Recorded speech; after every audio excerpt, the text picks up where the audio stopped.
service will begin shortly.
You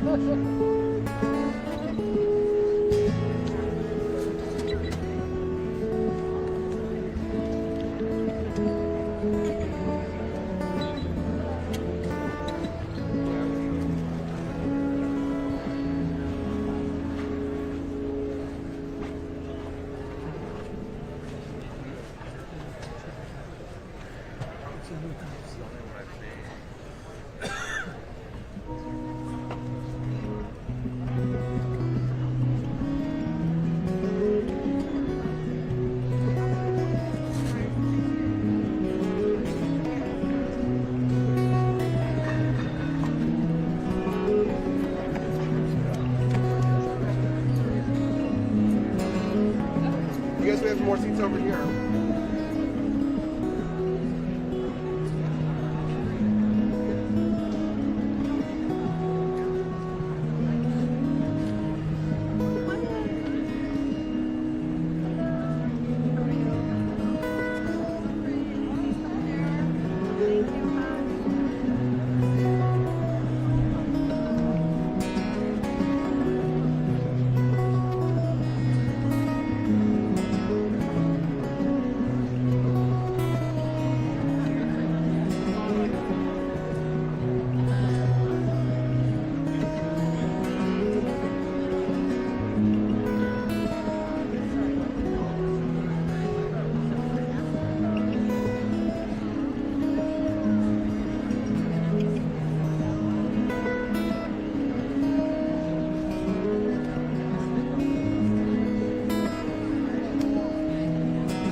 What's up?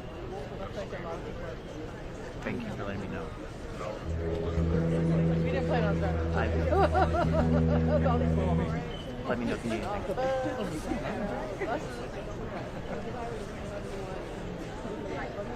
Did you ride the bus? No, I walked over to Casey Street. Oh, yeah.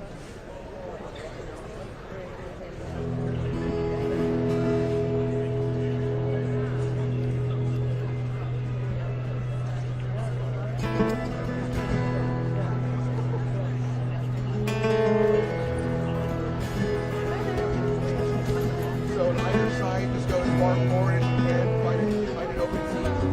Anyone in uniform, go up all the way to the front, and then fill in where there's an open seat. Make sure everyone gets it. Tell everyone to go as far forward as you can. Fill in all the open seats up front. Inside out. Great, come on up.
Belinda.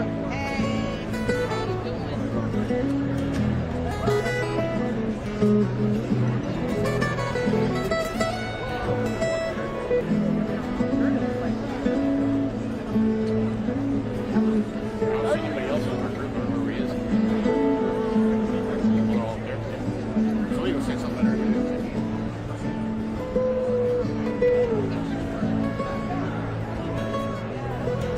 All of them sitting up there. Brandon and Kate so far. Mike Jones, Chad, Kevin Don. But I don't know anybody else. Yeah, well, I guess I'll know that one.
Your health expires. That's what I think my health expires. Okay, that's my Okay.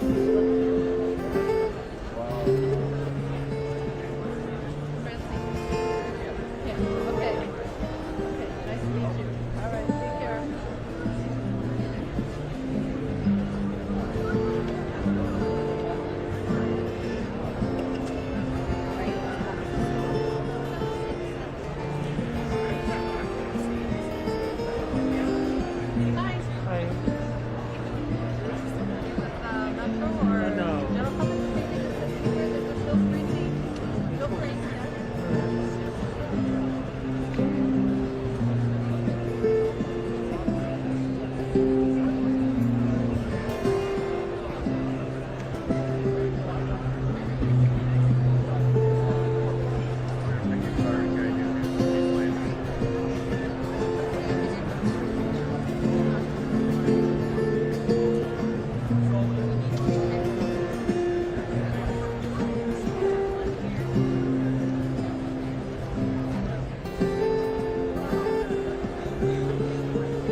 Tell me your name again.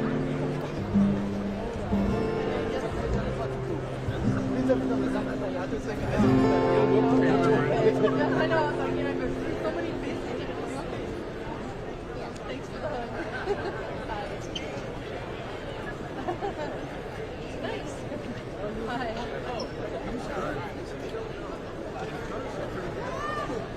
Raising your hand. Raising your hand.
How are you? Oh, that's it. Yes. Your name was? No, it's Martin and Liz. Yeah, that's right. Martin and Liz. Yeah, that's right. That's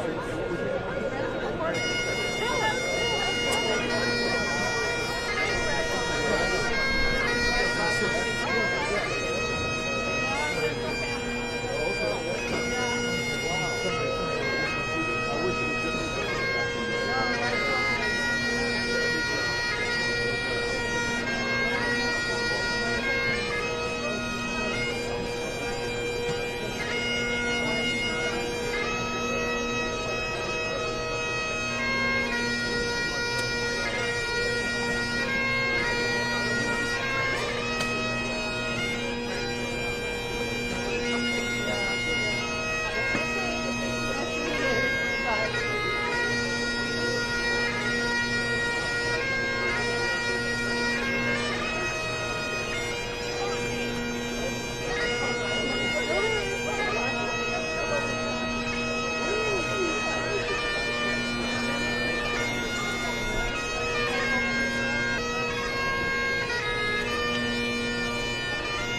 Good morning, everyone.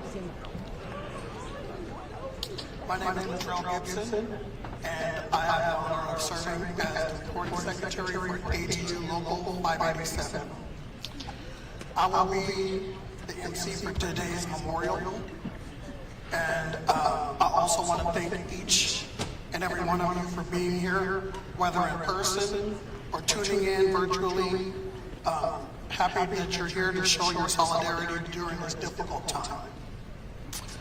Before we begin, I would like to take a moment to reflect on my positive interactions with Shawn Yim. First and foremost, my deepest condolences go out to Shawn's family. Please know your family is in my thoughts and prayers, and you are not alone. You're not alone in your grief. Shawn was more than just a colleague. He was a friend. I will forever cherish the memories of crossing paths with him. Every time we would meet, he'd greet me with his signature, "Hey Latrell, how's everything going at the union office?" And of course, I jokingly reply, "Well, if you showed up to a couple of meetings, you would know." And so he would always get a good laugh from that response, and I would continue to tell him everything was going great. It's a lot of work, but it's ongoing. Shawn was a very kind person who could brighten your day with just a simple greeting. I will miss seeing him driving his bus, always wearing his vest, waving at all the other operators on the road. His embodied spirit, he embodied the spirit of the community in which he served. He was a true joy to work alongside. Shawn's presence will be deeply missed, and his memory will forever hold a special place in my heart. Now, without further ado, I'd like to announce our first speaker for today's memorial service, ATU 587 President Greg Woodfill.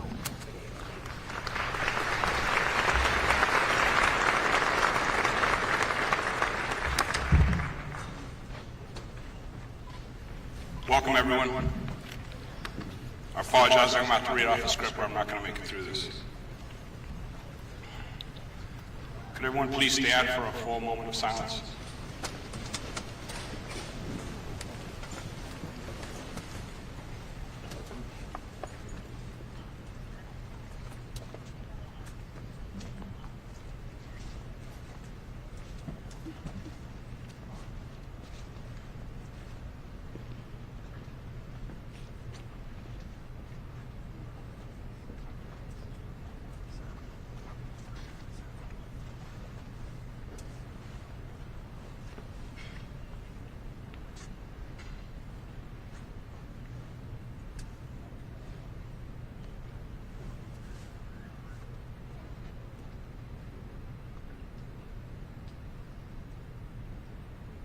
Thank you. Please be seated.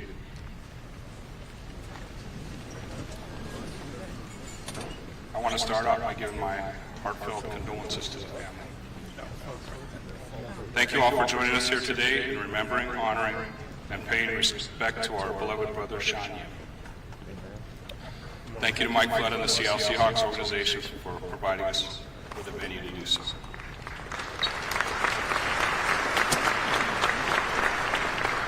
I want to start off recognizing all of our ATU family here today, including International President John Costa, International VP Yvette Trujillo. We have a couple of our former presidents, I think, up here, Mike Shea and Barry Salmon. For anyone that doesn't know, Barry Salmon knows what it's like for me to be up here today because he was doing this when Mark McLaughlin was murdered 26 years ago. I also want to thank all the visiting presidents and GMs, elected officials, Metro and Sound Transit leadership, and the public for showing up to pay their respects to our brother Shawn. The family asked us to share the following message with you. Shawn was many things to many people. He was a loving husband. He was beloved Uncle Shawn to numerous children. And Shawn was a Metro bus operator, dedicated to the riders in the city of Seattle where he grew up. Shawn's most recent commendation described him as someone who went above and beyond for those in the community he served. The person who made the last accommodation wrote, "The driver on the bus advised school kids not to run and said he would wait for them.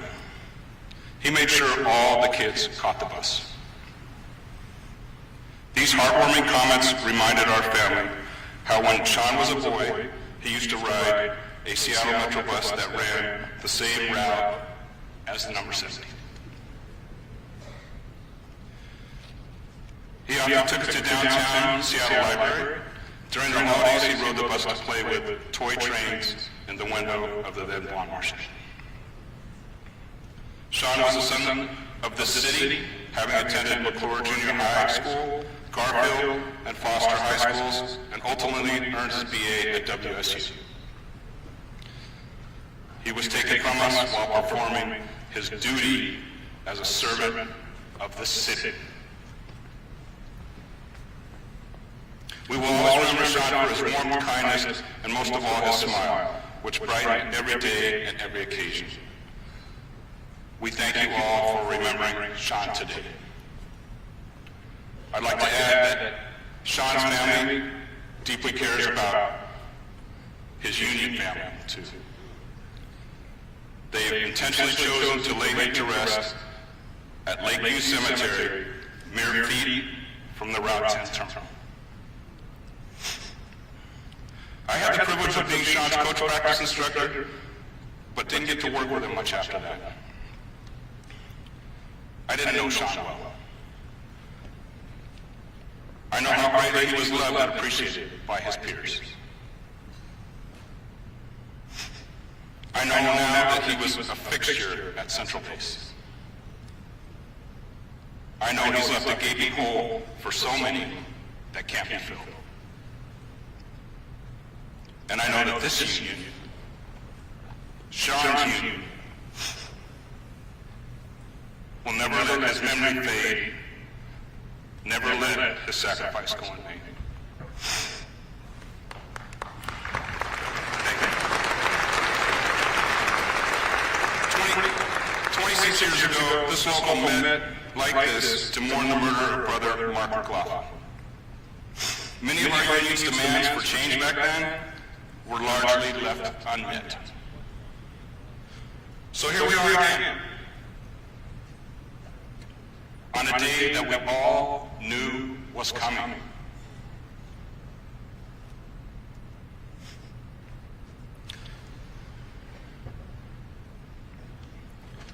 Left heartbroken, fearful, angry, distrustful, and anxious.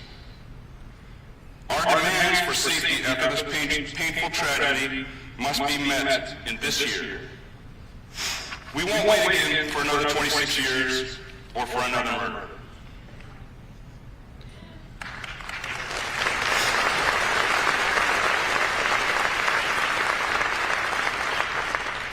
We have a public safety problem, not a transit problem.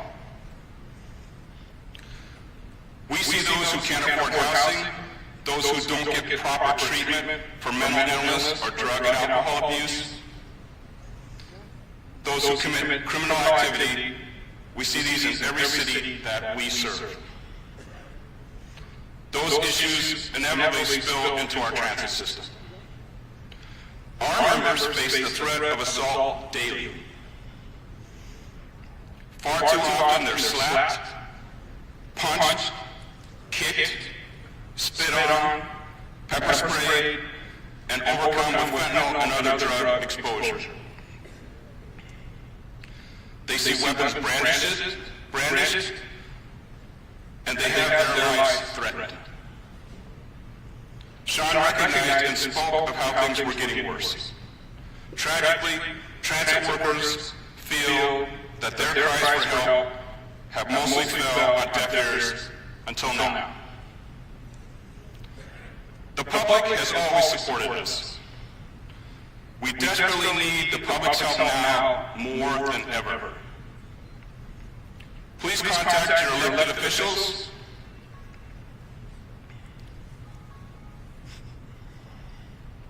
and demand that they take action to restore order and safety on public transit. Our union can't be the only ones fighting for passenger safety. We feel we've been fighting this battle alone. Our members are routinely held accountable for safety. Our frontline transit workers shouldn't be the only ones held accountable, though.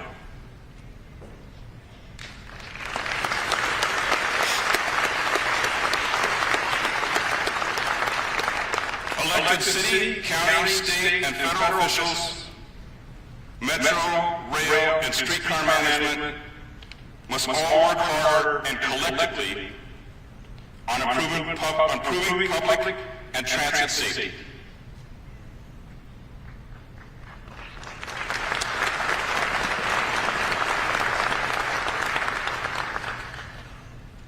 Everyone's lack of action contributed to us being here today.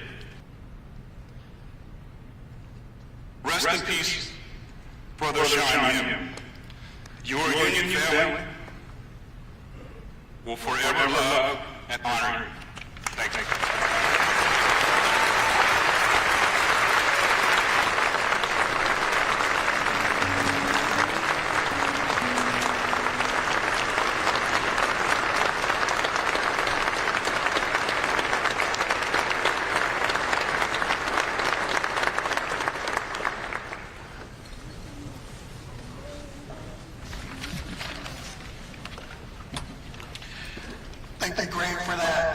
heartfelt and wonderful speech. Thank you. I would like to present our next speaker, ATU International President John A. Costa.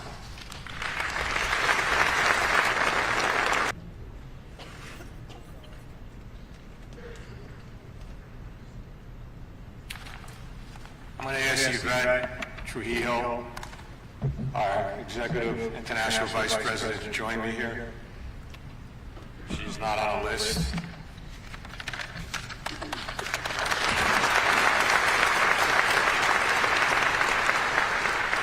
My condolences to Shawn's family, my condolences to the local, my condolences to the community. I drove here on the bus, and I was really heartfelt of the community that was out there. I want to thank all the politicians in the room, all the passengers in the room, the community in the room, but most of all, the ATUs in the room. ATU in the house.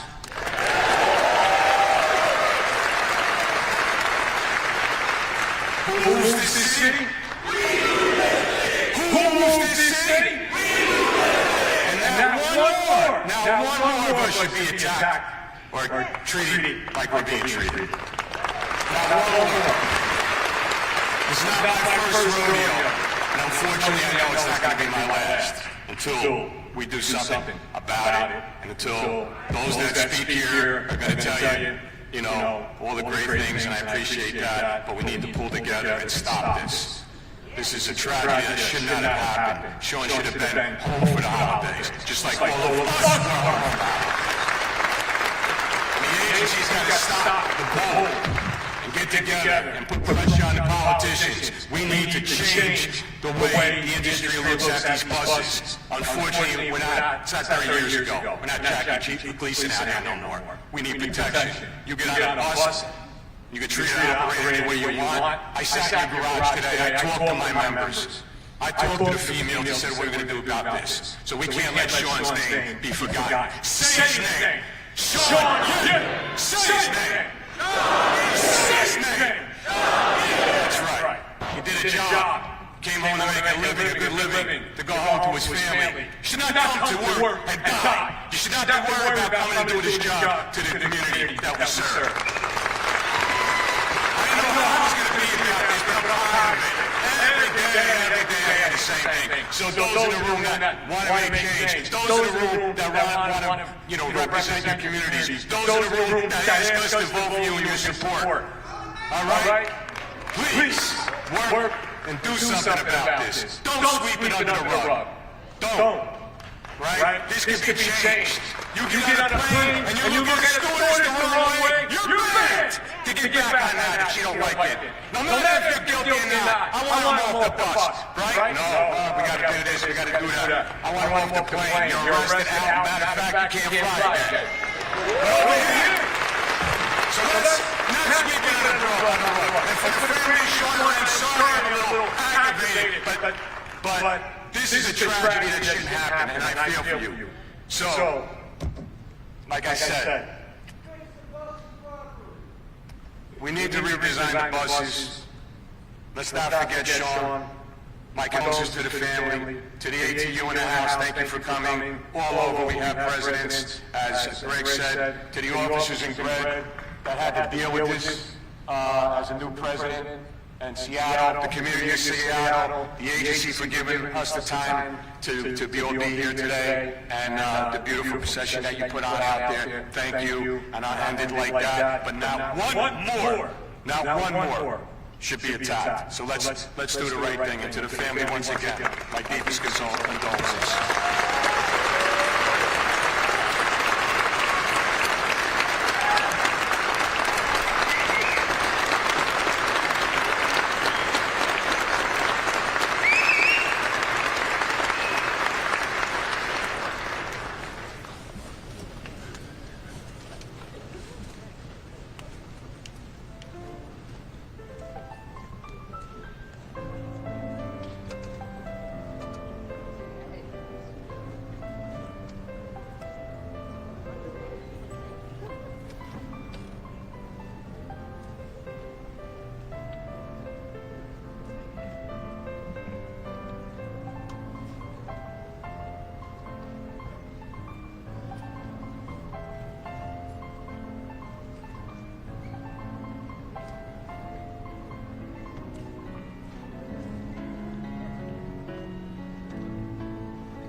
you, John Costa, and thank you, Yvette, for speaking on behalf of all of us trans operators and workers. Thank you.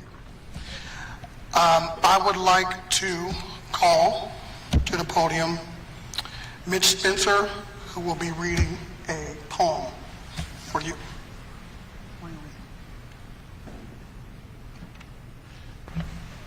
I would just like to bring to you Mitch Spencer. Thank you.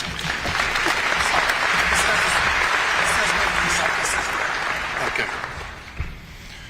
Wow. I think Shawn would be overwhelmed and humbled by the turnout. I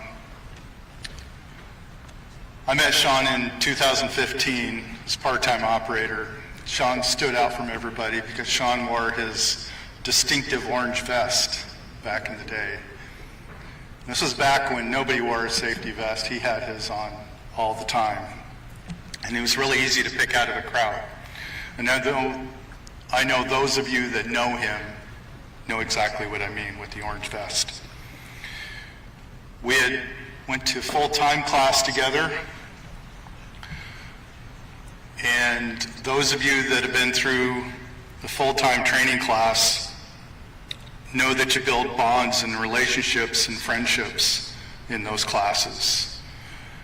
And when Shawn and I began to talk, we realized we were both business owners, working full-time, and also working at Metro part-time. And we were looking to get into something more steady.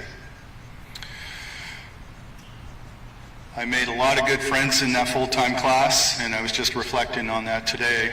I also met Lucinda in that class, who I'm still with today. After we both had started working full-time, we would share stories like many of you other operators. Happy, sad, tragic.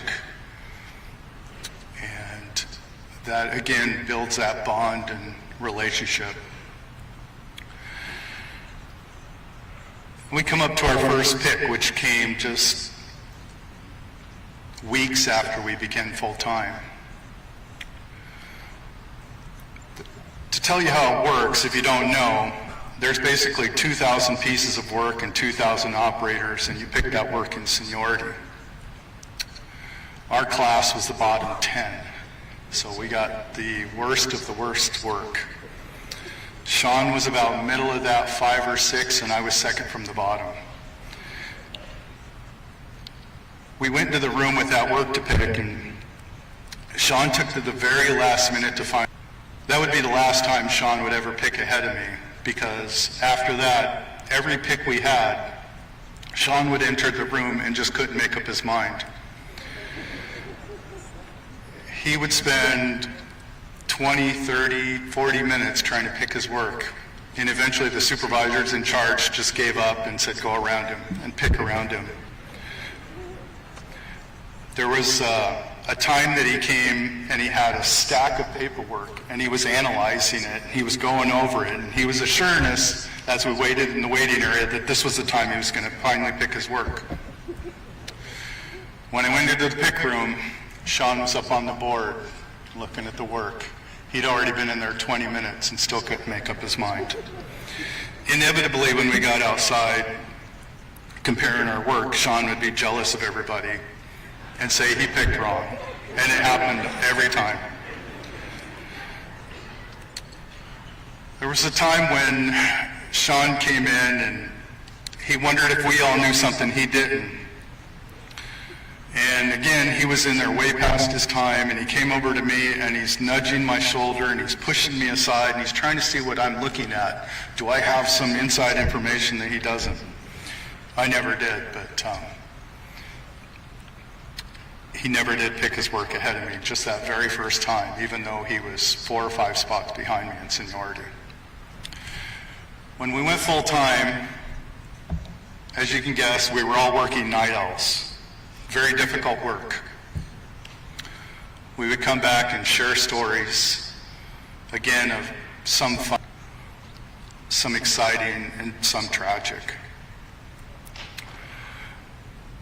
There was a time when I had a passenger who built a cardboard fort in the back of the bus, and it was a significant fort, just in the time we went from one end to the other. And I told the story in the bullpen after we'd already got back from our work. And all of a sudden, everybody just started laughing, including Shawn, and we couldn't stop laughing. And there wasn't it the person, it wasn't what they were doing, it was just how absurd this job can be sometimes. And just crazy. There is no answer to any of this. And we kind of knew this was going to be our future.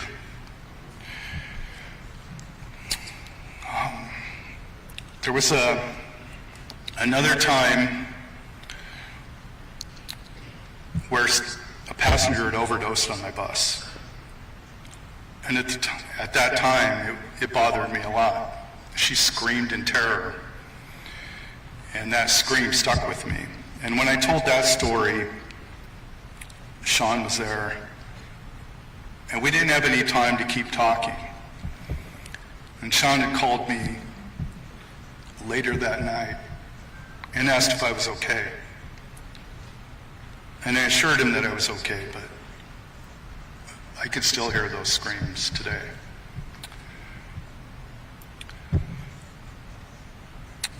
Shawn and I eventually developed a friendship that HR would probably cringe at because we shared insults and things that only good friends are able to do.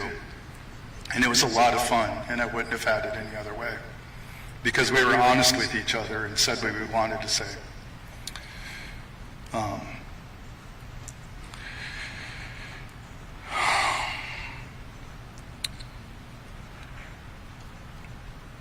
There was one day I was driving the Route 10, and I came down into downtown Seattle, and I pulled over, and for whatever reason I had to pull my poles down, and I got out. Shawn was walking down the sidewalk. It was his day off, and he was with his then girlfriend, and he introduced me. After that day, Shawn and I, back and forth, would ask each other, "Are you married yet? Are you married yet?" He would ask me, and I would ask him. And then one day, Shawn said, "Yes, I am. And we're buying a house." I never seen Shawn so happy.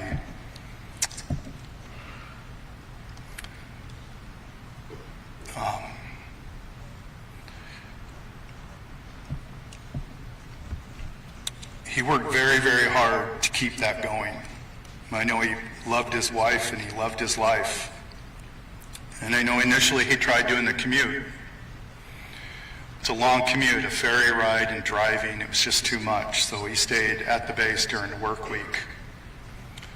He would sleep in his car, and he would put his shoes outside the door so you knew that he was in there, and it was like a do not disturb sign.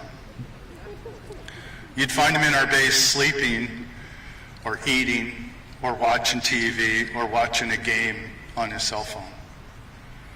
All the time.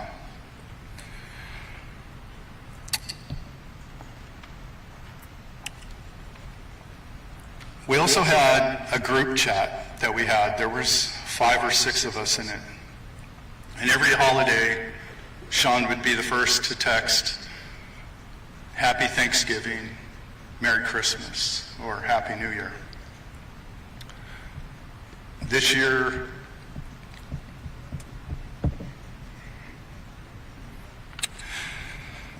that text didn't come. But my phone was laying on the table. Somebody else in our group sent that message out.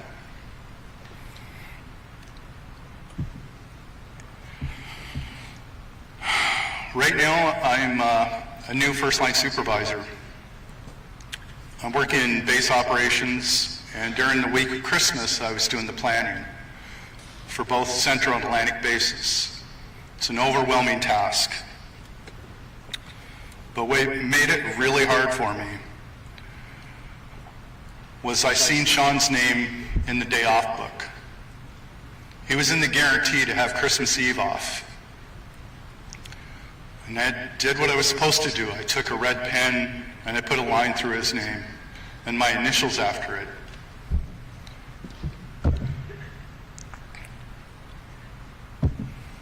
and RIP. And that's all I have. Thank you, guys.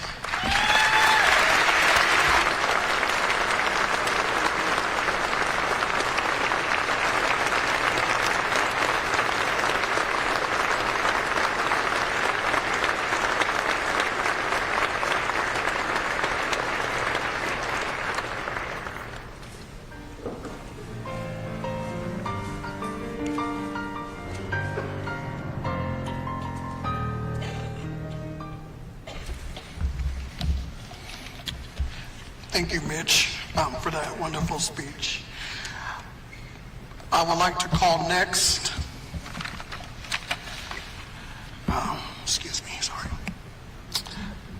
U.S. Representative Pramila Jayapal to the podium.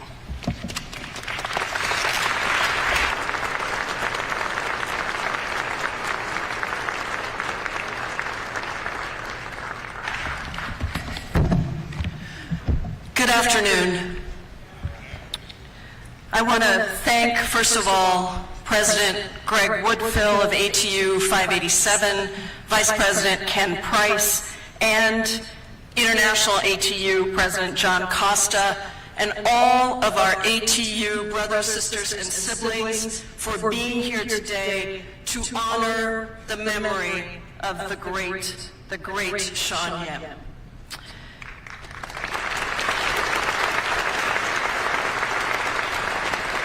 I want to extend my deepest condolences to the family, to the friends, to all of you as colleagues of Shawn Yim, who was a beloved member of our community.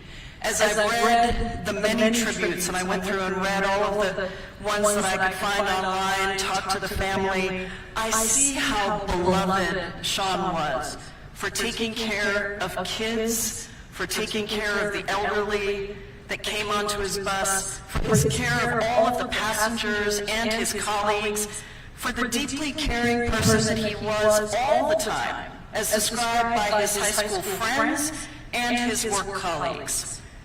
As his loved ones described to me, he literally took the coat off his back to give it to somebody who needed it. That is the beautiful person that Shawn Yim was all the time.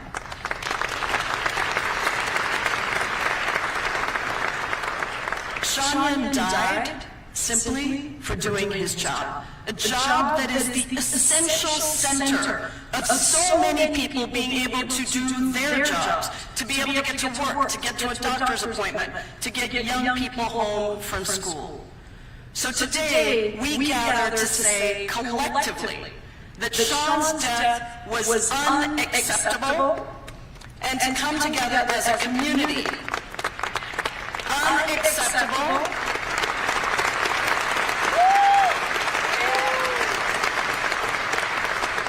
And to come together as a community to honor his memory and support each other in the healing process. We also gather to express our deep commitment to ensuring that this never happens again.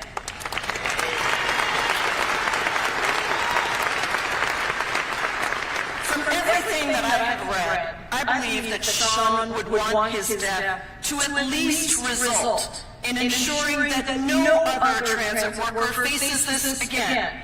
That we come together to ensure that we make the changes necessary to protect all other frontline workers who are grieving for Shawn today and afraid for your own safety in the wake of this horrific tragedy. So let us honor Shawn today by making the promise that we will collectively do our part in making sure that we do what it takes to keep transit workers across King County, indeed across the nation, safe.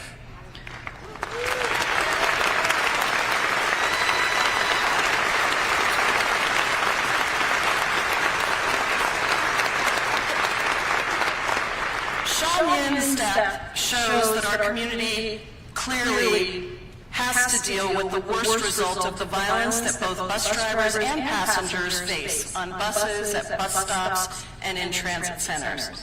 And while Shawn's death was the worst result of violence, this was not, as you have heard, an isolated incident, and we have to take every precaution to address the fact that routinely transit workers face that routine harassment and assault. They are also too often expected to take on responsibilities far beyond their job descriptions. Instead of simply doing their job and focusing on safety, getting passengers from point A to point B, they end up having to step into the roles of breaking up fights for being social workers, law enforcement, or public health officers.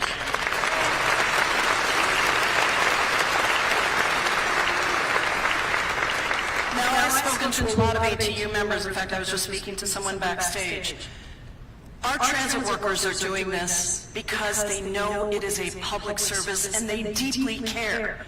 They love, actually, these jobs of being able to take people and transport them safely, getting to know people on their routes. And they have done this because they care about us, about the rest of the public. But they cannot continue to care about us if we don't show them that we care about them.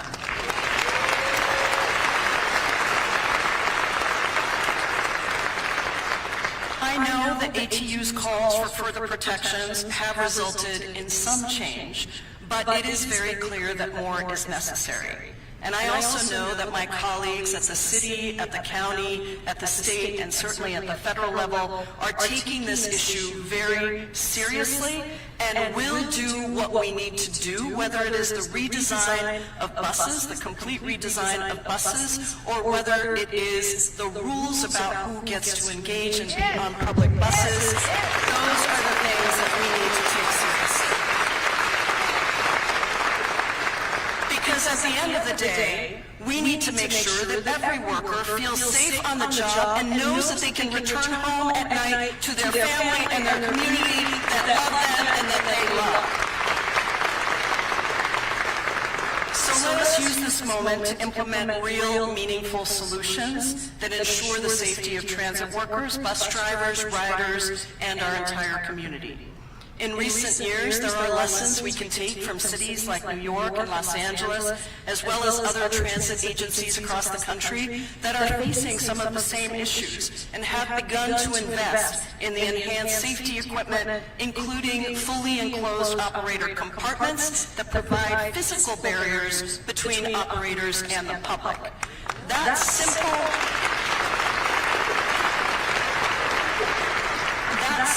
upgrade can clearly be a matter of life and death. And I know that the leaders of our city, our county, our state, and at the federal level want to make sure that Seattle and King County is the place that invests in these straightforward solutions so that we can save lives like Shawn Yim's. I am deeply grateful for the ongoing efforts of ATU. While one death is too many, your ongoing advocacy on this specific issue and so many other safety initiatives will help to make sure that a tragedy like this does not happen again. And that action alone will be one of the most meaningful ways to honor the senseless and horrific murder of Shawn Yim, a true public servant, a person who gave his life literally to taking care of others. So let us act in Shawn's memory. Let us utilize our collective grief and mourning to make the changes that would have prevented Shawn's death so that others can live. And to Shawn, we will never forget you, your sacrifices, or the beautiful human that you were. Rest in power and rest in peace. Thank you.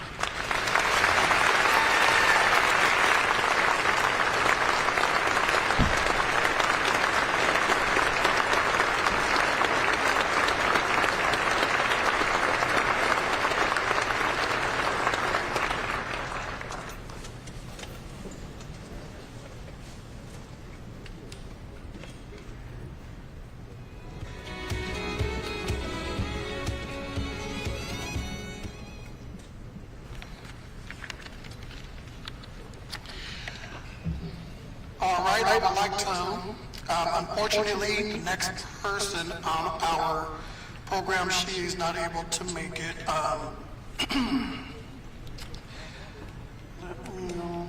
She is the U.S. Senate President pro tempore, Patty Murray. However, we do have Shayna Deitch here making a statement on her behalf. Shayna?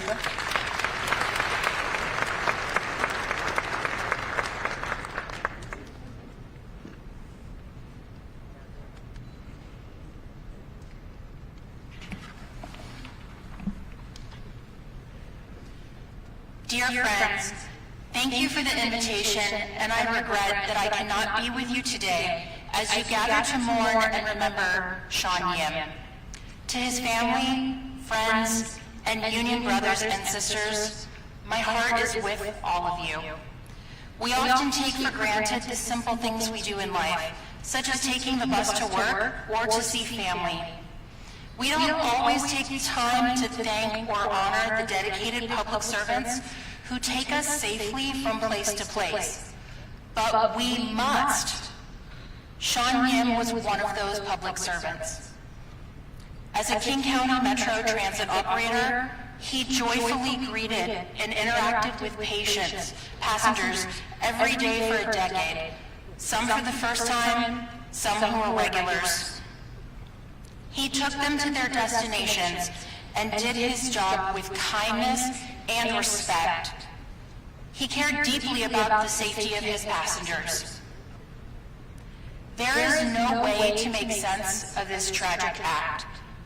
Shawn was taken from us, and this has impacted all of us in such a profound way. Drivers deserve to go home as safely as they take their passengers to their destinations. Shawn deserved to go home.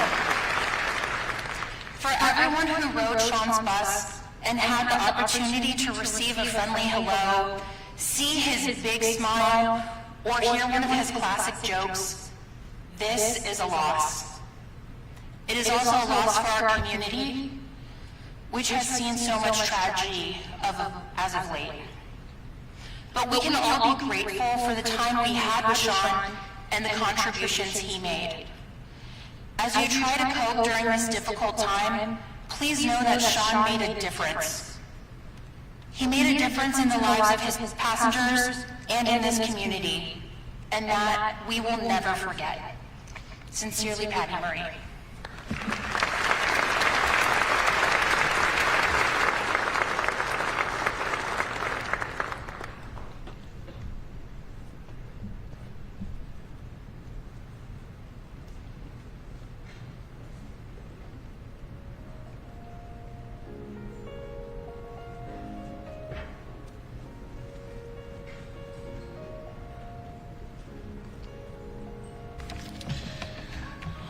All right, so I would like to announce our next speaker, or actually vocalist, Shaye Howell, who is also a Metro Transit operator. She will be our vocalist for this piece that's coming up next. Shaye?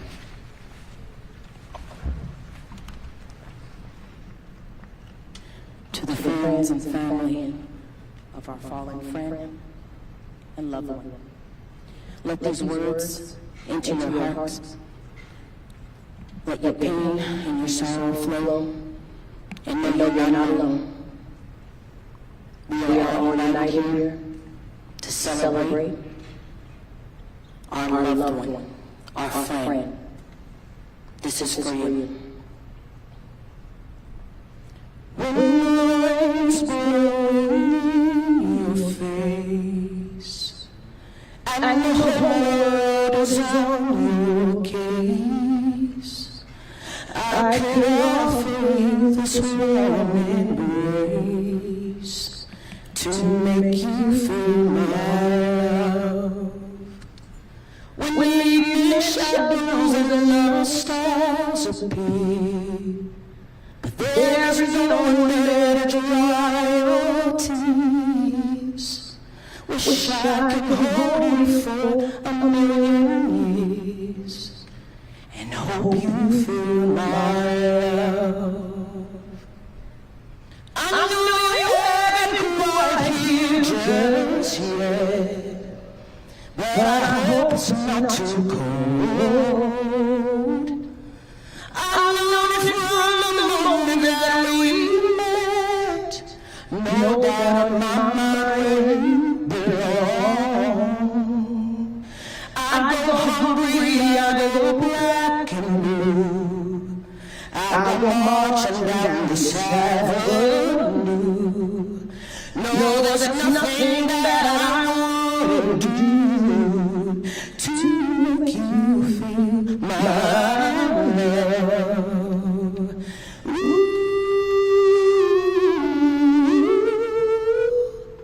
I know there's trouble all around, but like a bridge over troubled water, I'm gonna let my love down because the storms are raging on this rolling sea, and on this highway of regret, the winds of change are blowing wide and free, but you ain't seen nothing like us yet.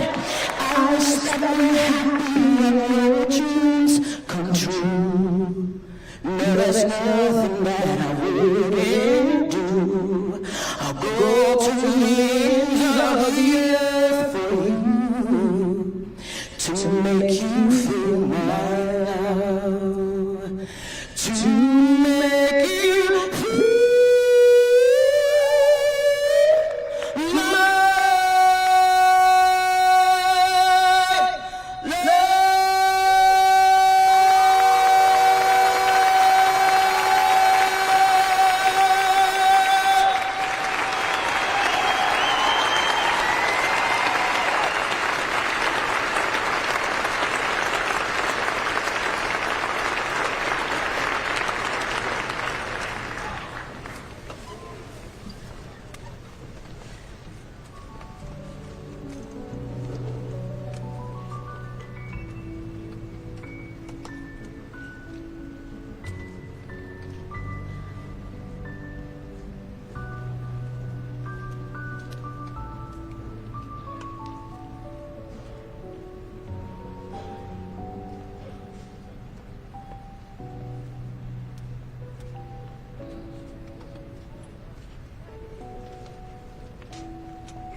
Wow, thank you, Shire.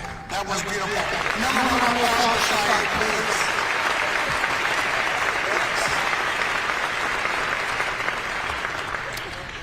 So our next speaker is King County Metro Transit's General Manager, Michelle Allison.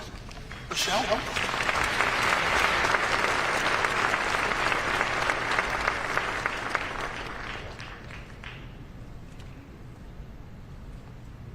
That was amazing.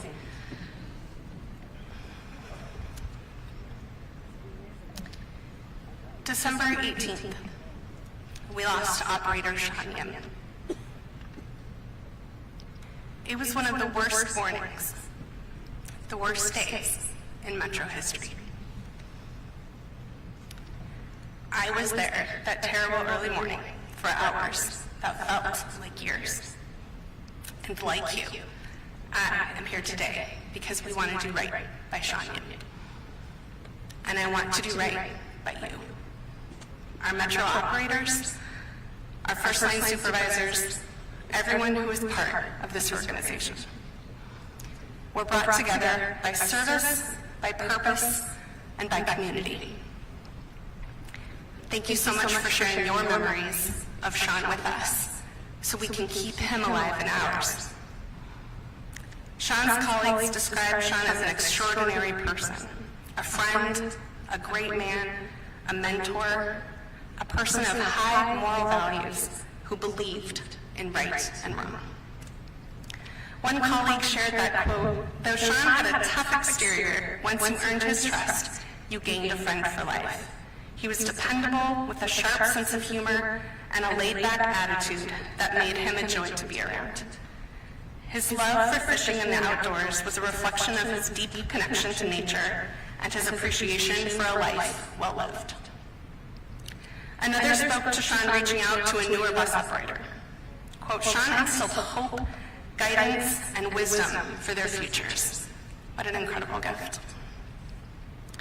A third colleague was taking care of an older relative and said that Shawn made a point of letting him know just how important and what a big deal that was for Shawn's culture.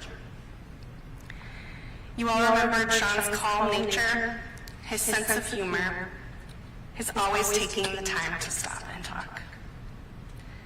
You also all shared how much you're going to miss Shawn.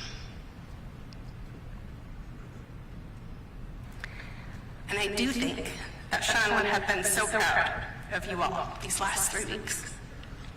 He would have seen your kindness, your professionalism, and your love. I know this because I saw firsthand your support for one another that awful morning. And I've seen it every day since. I've also had the privilege of talking with Shawn's widow and brother. Even in their most challenging time, they keep thinking of others. In the earliest hours, they shared their concern for other bus operators and for Metro. And when Metro employees and police officers captured the subject, the Yim family didn't just express their thanks. They offered their further appreciation for the Metro employees who helped in the effort. They also noted that these folks could have been on vacation with their families, and instead they were serving the public. Just think about that. In the hardest days of their lives, the hardest holiday, they were worried about Metro. Let me be perfectly clear. This tragedy should have never happened. It is not fair. It is not just. I hear and I see your hurt, your anger. I have my own. And I see your concern for your family and for your colleagues. I am not a bus operator, but I have known deep personal loss. And I know what it looks like to look for answers and to find them. I also know that it makes a really big difference who stands with you, not just in the days after, but in the years after. I'll do everything I can to help keep you safe.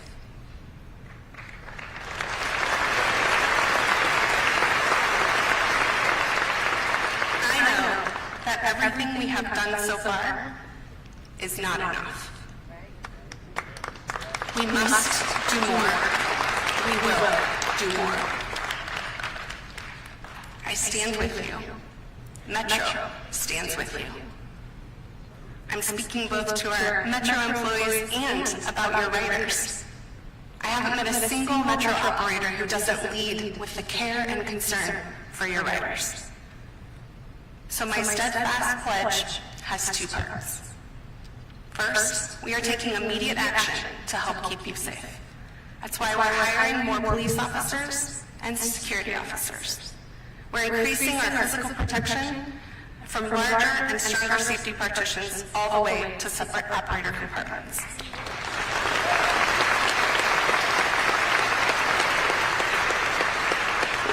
And second, we need broader safety solutions that are far beyond transit.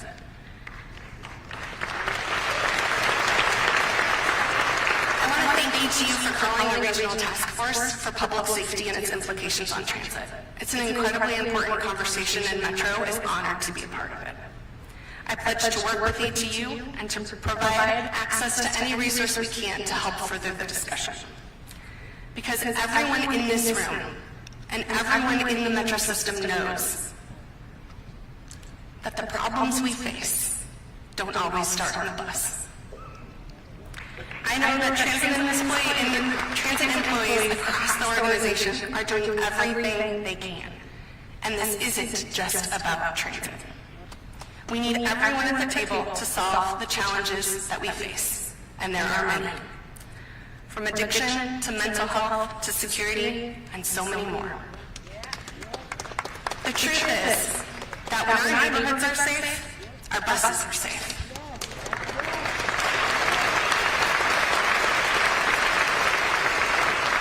Community safety is transit safety.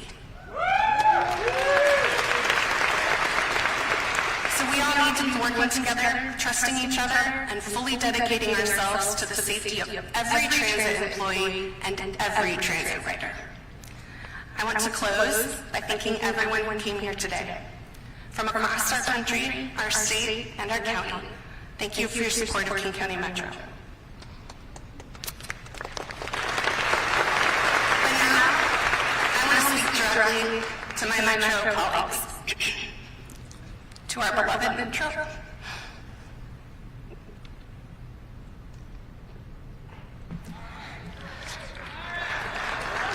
You're here because of Shawn Yim and his love for his riders, his colleagues, and his family.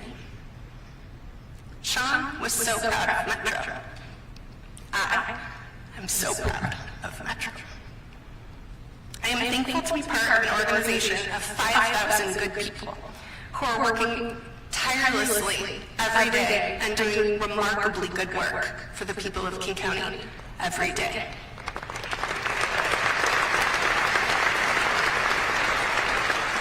It is so good and so needed to have moments to be in community with one another.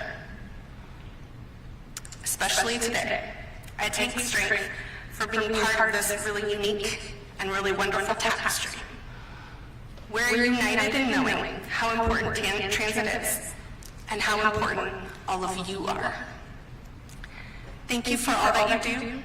Thank you for being here, for being together, to standing up for transit, and especially for a colleague that was taken from us far too soon. Thank you for what you do.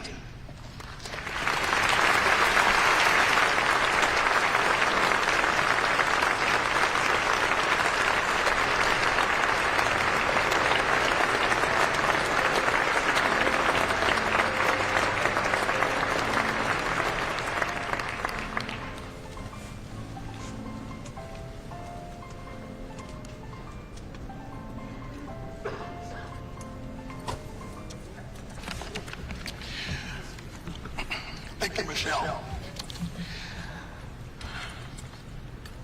So I'd like to call our next speaker to the podium. She is the Transit Riders Union General Secretary, Katie Wilson.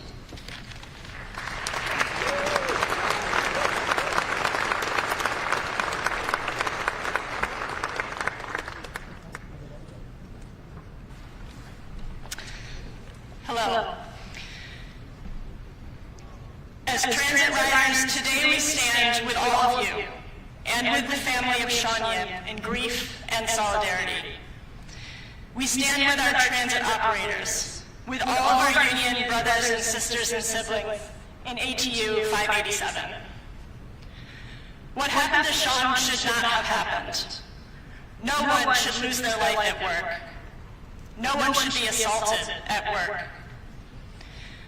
To all of the transit operators here today, we appreciate you. You are the people who get us where we need to go. You, like Shawn, have chosen careers of public service. You deserve to be safe and secure on the job. I don't even like driving. I can only imagine how stressful it is to try to drive a bus while also monitoring what is going on behind you. Driving a bus while trying to break up a fight, or deciding what to do about a passenger who is having a mental health crisis, or a passenger who is doing drugs. Let alone driving a bus while someone is directing their anger at you. You have an incredibly hard job, and I have witnessed so many drivers navigate those challenges with skill, grace, and compassion. So thank you for your service. But also, your job should not be this hard. We need to do better.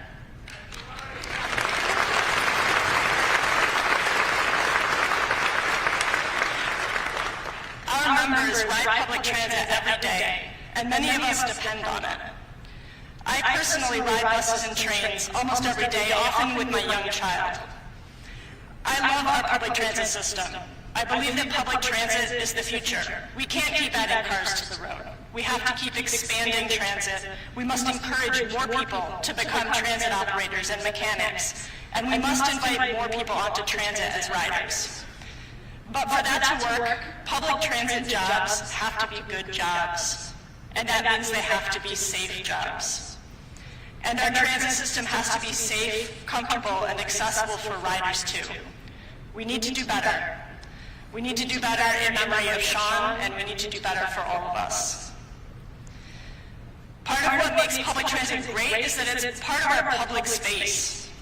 The unexpected and sometimes magical interactions that you can have with your fellow passengers and with drivers. But this is also what makes public transit a challenging space, especially today. Our collective failure to create a society where everyone has the support they need shows up here. And as riders and operators, we are all on the front lines.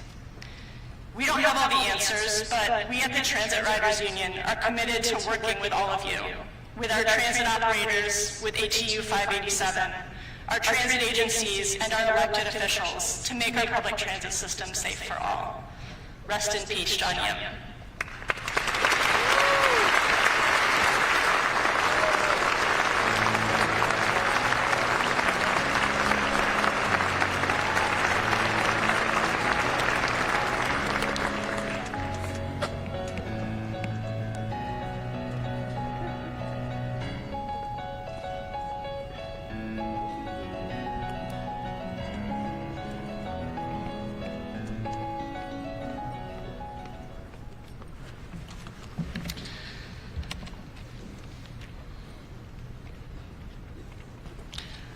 Thank you, Katie, for that speech. That was very nice. I would like to welcome our next guest to the podium, Streetcar Operations and Maintenance Supervisor, Paul Margolis.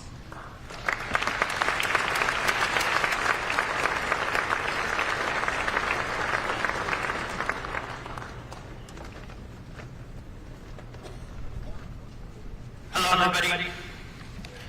I'm here with Paul. But I also have to take the moment to recognize a couple of things. First of all, it warms my heart to see so many people out here wearing your vests, wearing your uniforms. I'd like to thank John Costa. Your anger is real, brother. And we appreciate it, we see it. I've seen a lot of anger. I've seen a lot of emotions this past few weeks, and I want to validate and recognize how everyone is feeling out there. A lot of anger, a lot of fear, a lot of tears, a lot of hugs. If anyone needs a hug, I'm always here for you.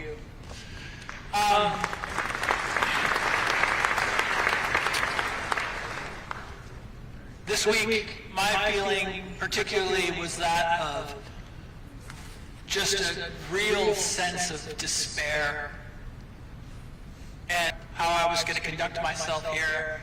I didn't even know how I could compose words. I was in such a state of despair. This morning when I was riding the buses here in the procession, it was a different feeling that I've never experienced before.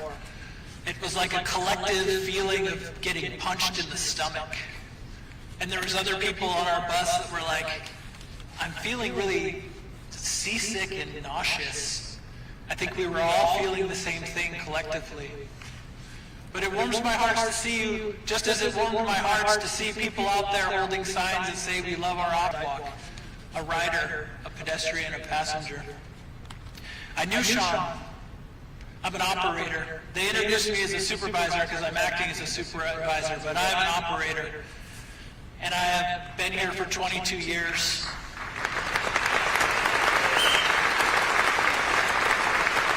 When we're done today, I'm going to go drive a train.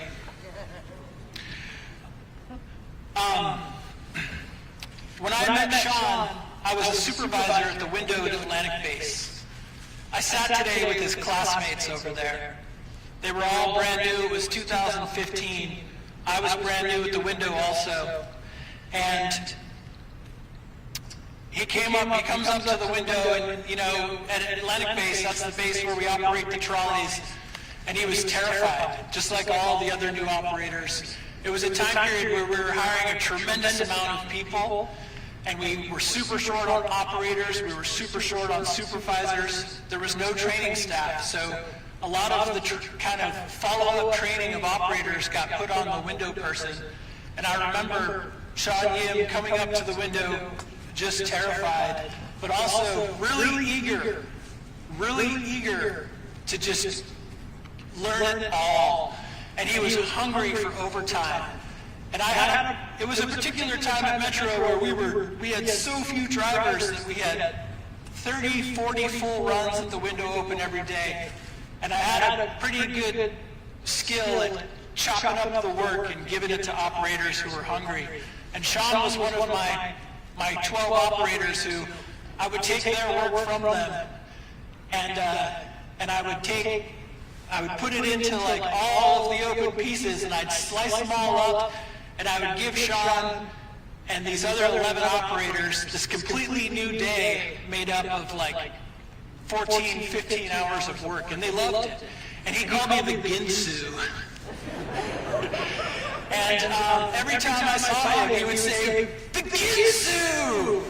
And just look at this smile. He was one of my favorite human beings here. I just really wanted to highlight what a wonderful person it was to work with him, because I would come into the base and this beautiful soul every single day would just be there. And he was just always full of laughter and joy. And sure, you know, even the best of us who are full of laughter and joy still complain and commiserate also.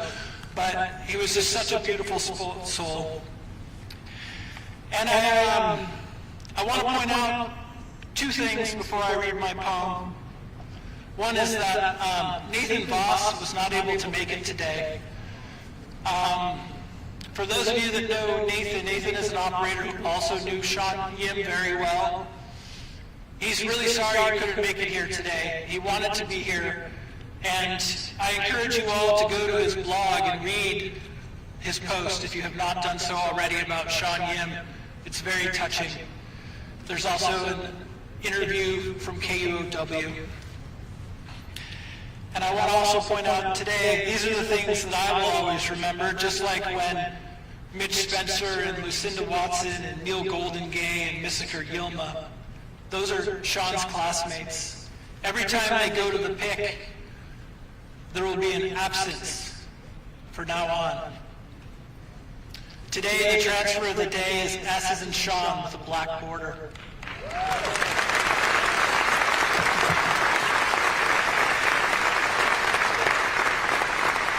But for me, the most painful moments for me will be the day that Shawn died. The transfer was J's and John with the black border. I will never forget that. And every time I see Coach 7011 drive down the street in the future, whenever it's released, I will never forget that either. I'd also like to just thank one more thing. I know that this has been a pretty political day, and I have one political thing to say. I really want to highlight the importance of something that Michelle Allison said, that all this talk about barriers and security is excellent and amazing, but I will not feel safe until we have taken care of this sick city.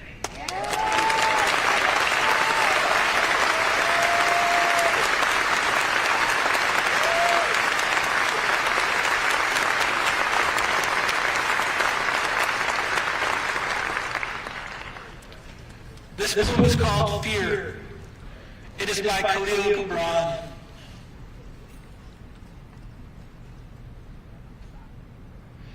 It is said that before entering the sea, a river trembles with fear. She looks back at the path she has traveled. From the peaks of the mountains, the long winding road crossing forests and villages. And in front of her, she sees an ocean so vast that to enter, there seems nothing more than to disappear forever. But there is no other way. The river cannot go back. Nobody can go back. To go back is impossible in existence. The river needs to take the risk of entering the ocean, because only then will fear disappear.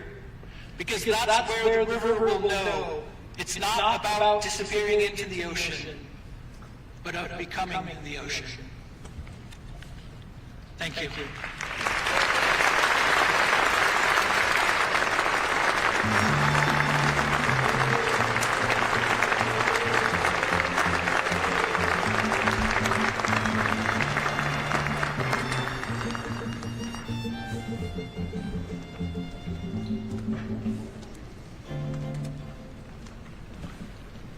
Thank you, Paul, for that poem and your speech. Thank you. Next up will be our ATU Local 587 Financial Secretary, Paul Neal.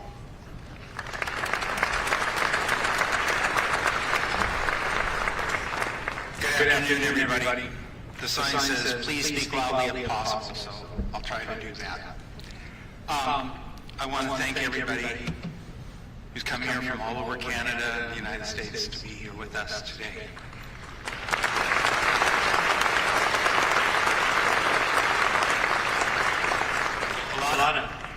The Financial Secretary does a lot of the background stuff. And there were a whole bunch of people who made this whole thing possible in a very short amount of time. And I just wanted to give a shout out to all those who helped out, but particularly our KOMO Memorial Committee, Esther Hickerson, Lisa Knoll, and Janet Bob.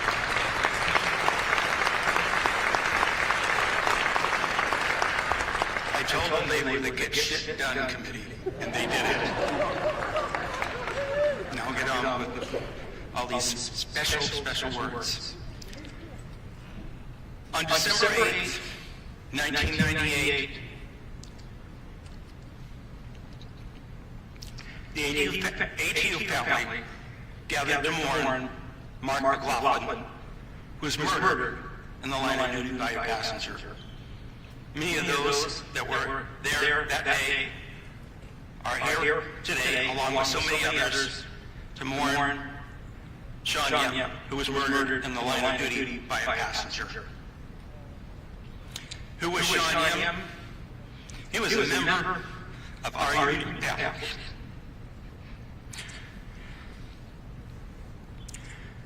Who was working at 3 o'clock in the morning to support his family. I'm sure his plan for December 18th, 2024 was pretty much like the rest of us. Go to work, do your job, and go home safely. Safe and sound to your family. That didn't happen. And now Shawn's family will have an empty chair at the table.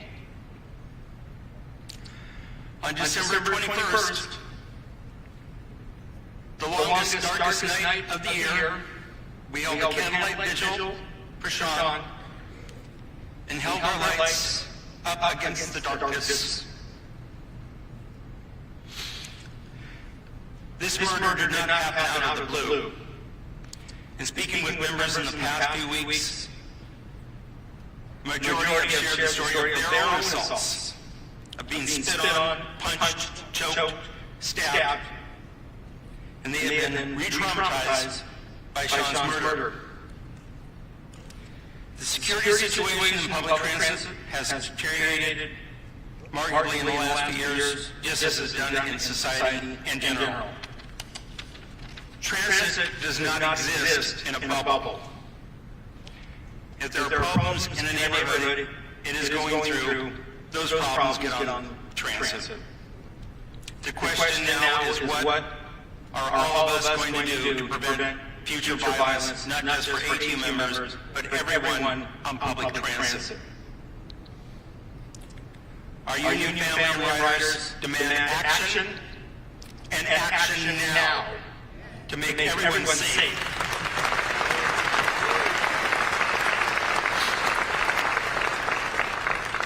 Whether it be on a bus, train, transit center, train station, or even their local bus stop. Security barriers and police are desperately needed, but that is not enough. Mental health treatment, drug treatment, and more housing are part of the solution.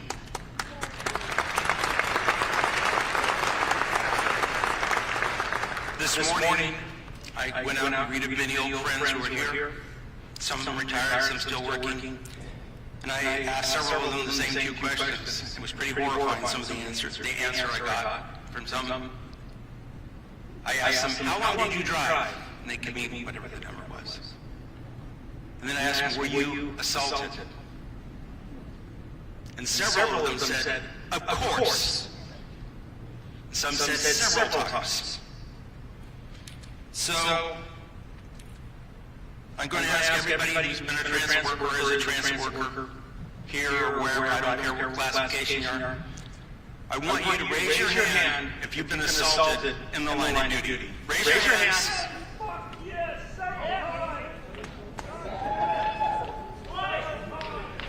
So for those of you who want data points, there you go. Thank you very much.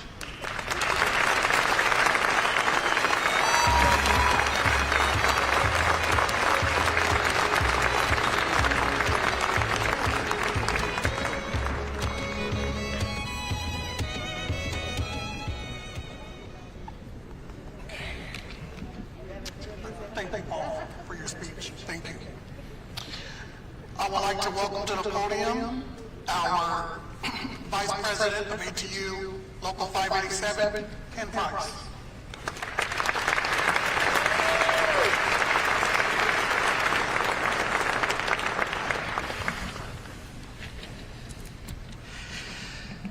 Good morning, everyone. Many of the folks here today worked here for 20, 30, 40 years. Yes, we do become family. We're honest, hardworking, caring. And that is why we're here today to honor a husband, a family member, a friend, our transit brother that experienced a senseless murder. That tragedy has brought each of you here today for your own special moment. Make it yours. Only a place where love runs deep. As we have learned and heard today, Shawn had an energy that was untouchable. Our special time here today is your moment. I ask you to keep that energy Shawn shared with so many. Do not let any reckless hands inside. Do not allow that storm. Let others spin in their own storms. Those whirlwinds do not belong to you. You are moving to a rhythm only love understands, a calm so fierce. You have earned it, every bit of it. Shawn worked overtime. He worked through the pandemic. His dedicated loyalty. He was the one that started that email chain, as you heard, between classmates, and he followed through. He wanted to make sure he could give back, and others share that laughter and joy. And he has, by multiple accounts of co-workers, brought that joy and laughter.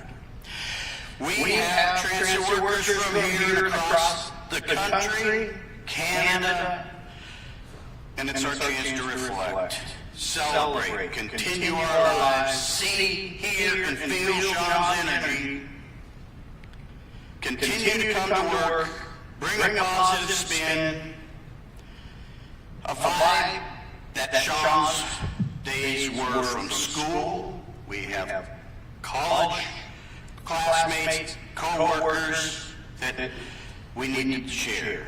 The public memorial, let us stand Or let us share the words and let actions ring out. We have learned, heard, experienced. Cry if you need to. This is your special notice, your feelings, and the fear that our brother experienced. No person should experience at any time coming to work. Please, here today, move it forward. I want to share a special moment every professional transit operator feels.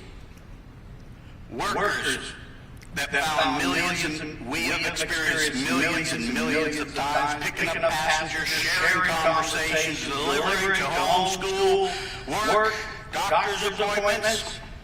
Yep, we did that. We did not stop through the pandemic. Now we're calling on each and every one of our brothers and sisters to continue to strive to be professional, survive, moving people who count on us to and from. This is our special moment. Every professional transit operator feels from the beginning of transit history, since the horse-drawn carriages delivered people. It goes back, folks. I am going to, with honor, pride, and sorrow, to all shout across the city, state, country, I'm going to say, who moves this city? I want everyone to say, we move this city. I want to do that 3 times. Who moves this city? We move it. Who moves this city? We move it. Who moves this city? We move it. As I close, this is my attempt to share my last respects of Shawn Yim. Please, walk out of here today as Shawn always led. A quiet leader. Shine today, share with others.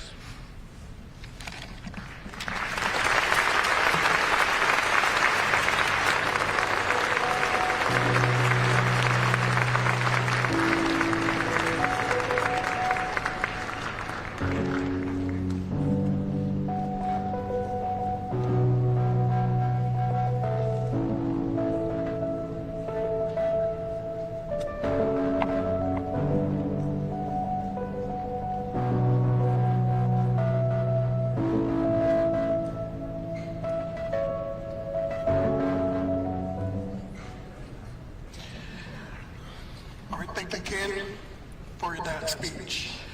Now I would like to present our final radio call presented from the Metro's Transit First Line Supervisor, Alan Spanning.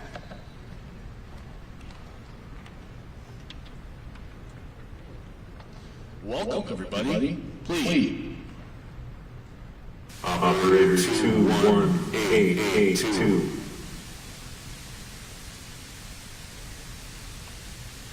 Operator 21882.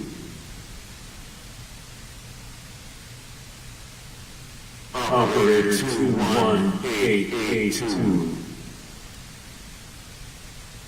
Out of service.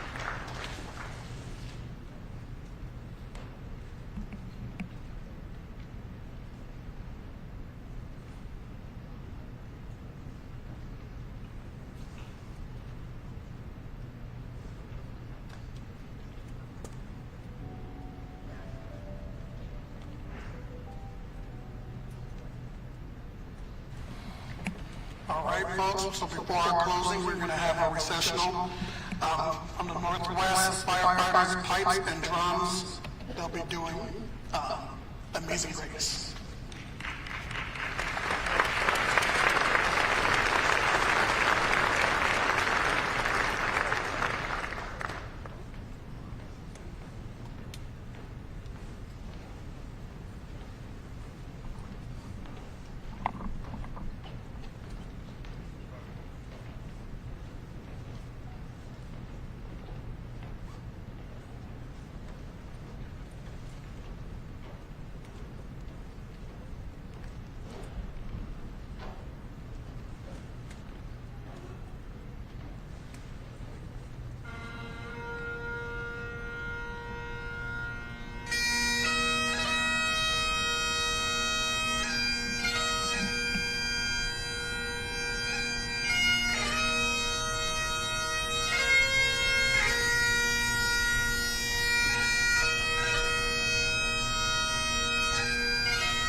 All right.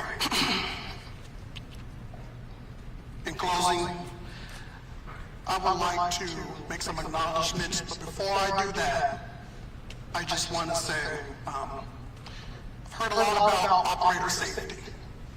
What can we do to make our job safer for the operator? Safety isn't just about getting a barrier. It's not just about enclosing us in. Safety is also about management not disciplining operators for being assaulted, for not issuing punitive discipline false assaults. That is where it starts. We need their support out there. Without their support, we're sitting ducks. People know that. The pastors know that. If they know that we're supported, we will. I know that safety will be first and foremost for us. I know that we will get our resolve. The people will know when we have an issue, the police are going to take you off the bus. I started driving a bus 23 years ago. When I started, if I had a problem, all I had to do was call it in, and they would come. Stop where you are. Not take the bus downtown Winston-Salem, not take the bus here, not Winston-Salem, or something on the road.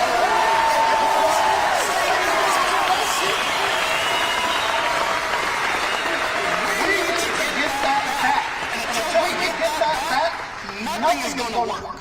We need to get that back. So in closing, I just want to say safety is the most passionate thing for me as a union officer. I was elected because people know that I don't bite my tongue. I don't. People know that when I say something, I mean it. We are taking safety seriously. This is now 26 years we've been waiting for safety since Mark McLaughlin, and nothing. We're going to get something done now.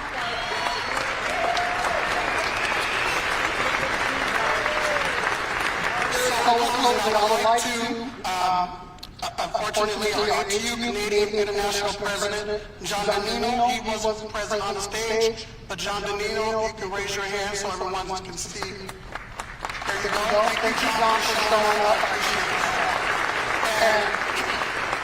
And I would also like to thank all of our agencies from across West Washington, from Canada, and across the United States, folks that came in to support and show solidarity. I would also like to thank all of our Metro Transit operators for showing up and showing your solidarity today. I would also like to thank Metro Management for showing their solidarity here today. Everyone else from the city council. I would also like to thank our international being here and their show solidarity with us today. And I just want to offer that we are all in this together, and if we remain solid as one unit, solidarity is what that is. We will overcome this. We all want to go home the same way we left, alive. We should not have to be at a memorial service for another fallen operator. So,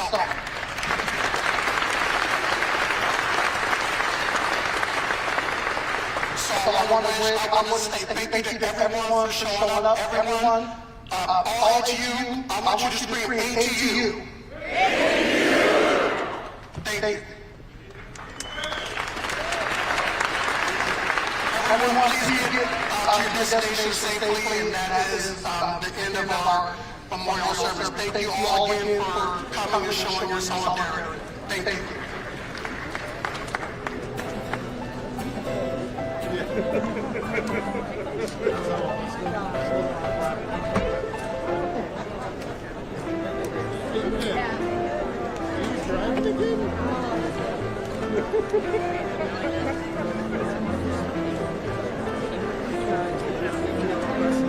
Where are you going?